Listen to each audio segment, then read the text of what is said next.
ফেসবুকে তোমরা সফল হইবা কেমনে?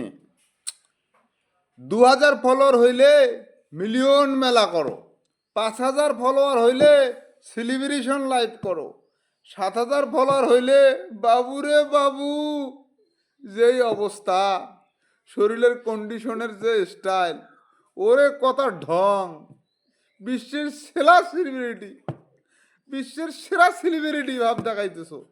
সেলিব্রিটি লাইভ, মিলিয়ন মেলা, এগুলো করে লাভ নাই। এই জগৎ বাস্তবতার ধাক্কা ভাঙ্গি চুরি তছনছ হয়ে যায়। অতএব নিজেকে তৈরি করো, নিজেকে এমনভাবে তৈরি করো যাতে বিশ্ব তোমাকে চেনে। ওই সেলিব্রেশন লাইফ, ওই কাঙ্গালি ফাঙ্গালি মিলিয়ন মেলা, ভুং ভাং চুং চাং লিং ল্যাং পুং, এগুলো হলো হুদাহুদি। এগুলো করে লাভ নেই ভাই। ভালো মানের কন্টেন্ট আপলোড দেন, ইনশাল্লাহ উপকারে আসবে।